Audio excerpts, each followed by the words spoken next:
नमस्कार, आपका स्वागत है हमारे YouTube चैनल शिक्षा सखा पर। आज मैं आपके लिए लेकर आई हूँ श्रीमद् भगवत गीता का पंचदश अध्याय, जिसका नाम है पुरुषोत्तम योग। इस वीडियो में हम संसार वृक्ष का कथन और भगवत प्राप्ति का उपाय जानेंगे।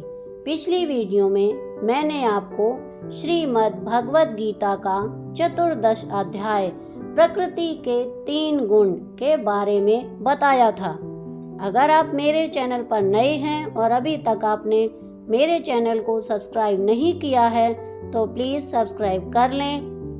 मैंने अपने चैनल पर श्रीमद् भगवत गीता से संबंधित अन्य कई वीडियो डाली हुई हैं। अगर आप उन्हें देखना चाहते हैं तो मेरे चैनल की प्लेलिस्ट में जाकर उन्हें देख सकते हैं। तो चलिए शुरुआत करते हैं पंचदश अध्याय पुरुषोत्तम योग। संसार वृक्ष का कथन और भगवत प्राप्ति का उपाय। श्री भगवान बोले, आदि पुरुष परमेश्वर रूप मूल वाले और ब्रह्म रूप मुख्य शाखा वाले जिस संसार रूप पीपल वृक्ष को अविनाशी कहा गया है, उस संसार रूप वृक्ष को जो पुरुष मूल सहित सत्व से जानता है, वह वेद के तात्पर्य को जानने वाला है। उस संसार वृक्ष की तीनों गुणों रूप जल के द्वारा बढ़ी हुई एवं विषय भोग रूप कोपलों वाली देव, मनुष्य और तिर्यक आदि योनि रूप शाखाएं नीचे और ऊपर सर्वत्र फैली हुई हैं तथा मनुष्य लोक में कर्मों के अनुसार बांधने वाली अहंता, ममता और वासना रूप जड़ें भी नीचे और ऊपर सभी लोकों में व्याप्त हो रही हैं। इस संसार वृक्ष का स्वरूप जैसा कहा है वैसा यहाँ विचार काल में नहीं पाया जाता है, क्योंकि न तो इसका आदि है और न ही इसका अंत है तथा न इसकी अच्छी प्रकार से स्थिति ही है। इसलिए इस अहंता, ममता और वासना रूप अति दृढ़ मूलों वाले संसार रूप पीपल के वृक्ष को दृढ़ वैराग्य रूप शस्त्र द्वारा काट कर उसके पश्चात उस परम पद रूप परमेश्वर को भली भांति खोजना चाहिए, जिसमें गए हुए पुरुष फिर लौटकर संसार में नहीं आते और जिस परमेश्वर से इस पुरातन संसार वृक्ष की प्रवृत्ति विस्तार को प्राप्त हुई है, उसी आदि पुरुष नारायण के मैं शरण हूँ। इस प्रकार दृढ़ निश्चय करके उस परमेश्वर का मनन और निधि ध्यासन करना चाहिए, जिनका मान और मोह नष्ट हो गया है, जिन्होंने आसक्ति रूप दोष को जीत लिया है, जिनकी परमात्मा के स्वरूप में नित्य स्थिति है और जिनकी कामनाएं पूर्ण रूप से नष्ट हो गई हैं, वे सुख दुख नामक द्वंद्वों से विमुक्त ज्ञानी जन उस अविनाशी परम पद को प्राप्त होते हैं। जिस परम पद को प्राप्त होकर मनुष्य लौटकर संसार में नहीं आते, उस स्वयं प्रकाश परम पद को न सूर्य प्रकाशित कर सकता है और न चंद्रमा और न ही अग्नि ही। वही मेरा परम धाम है। इस देह में यह जीवात्मा मेरा ही सनातन अंश है और वही इन प्रकृति में स्थित मन और 5 इंद्रियों को आकर्षित करता है। वायु गंध के स्थान से गंध को जैसे ग्रहण करके ले जाता है, वैसे ही देहादि का स्वामी जीवात्मा भी जिस शरीर का त्याग करता है, उससे इन मन सहित इंद्रियों को ग्रहण करके फिर जिस शरीर को प्राप्त होता है उसमें जाता है।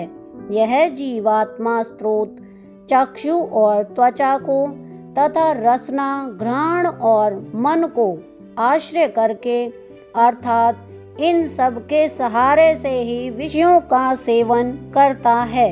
शरीर को छोड़कर जाते हुए को अथवा शरीर में स्थित हुए को अथवा विषयों को भोगते हुए को इस प्रकार तीनों गुणों से युक्त हुए को भी अज्ञानी जन नहीं जानते। केवल ज्ञान रूप नेत्रों वाले विवेकशील ज्ञानी ही तत्व से जानते हैं।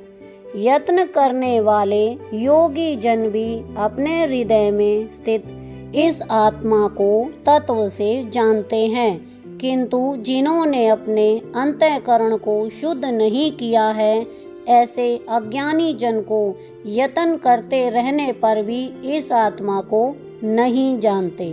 सूर्य में स्थित जो तेज संपूर्ण जगत को प्रकाशित करता है तथा जो तेज चंद्रमा में है, जो अग्नि में है, उसको तू मेरा ही तेज जान और मैं ही पृथ्वी में प्रवेश करके अपनी शक्ति से सब भूतों को धारण करता हूँ और रस स्वरूप अर्थात अमृत में चंद्रमा होकर संपूर्ण औषधियों को अर्थात वनस्पतियों को पुष्ट करता हूँ। मैं ही सब प्राणियों के शरीर में स्थित रहने वाला प्राण अपान से संयुक्त वैश्वानर नर अग्नि रूप होकर 4 आदि प्रकार के अन्न को पचाता हूँ।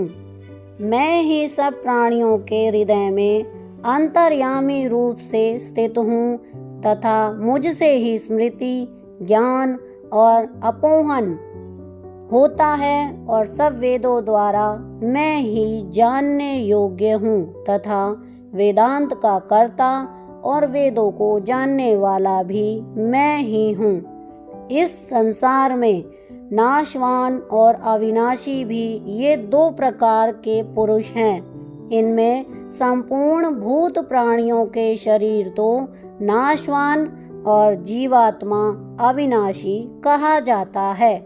इन दोनों से उत्तम पुरुष तो अन्य ही है जो तीनों लोकों में प्रवेश करके सबका धारण पोषण करता है एवं अविनाशी परमेश्वर और परमात्मा इस प्रकार कहा गया है, क्योंकि मैं नाशवान जड़ वर्ग क्षेत्र से तो सर्वथा अतीत हूँ और अविनाशी जीवात्मा से भी उत्तम हूँ। इसलिए लोक में और वेद में भी पुरुषोत्तम नाम से प्रसिद्ध हूँ।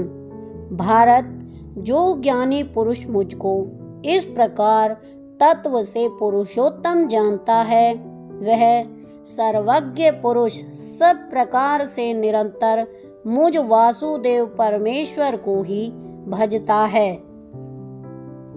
हे निष्पाप अर्जुन, इस प्रकार यह अति रहस्य युक्त गोपनीय शास्त्र मेरे द्वारा कहा गया। इसको तत्व से जानकर मनुष्य ज्ञानवान और कृतार्थ हो जाता है। तो यहाँ पर हमारा श्रीमद् भगवत गीता का पंचदश अध्याय संपूर्ण होता है। अगली वीडियो में मैं आपको श्रीमद् भगवत गीता का षोडश अध्याय अर्थात 16वां अध्याय देवी तथा आसुरी स्वभाव के बारे में बताऊंगी। आपको मेरी ये वीडियो कैसी लगी मुझे कमेंट करके ज़रूर बताएं। वीडियो को लाइक करें, शेयर करें और चैनल को सब्सक्राइब करना ना भूलें। धन्यवाद।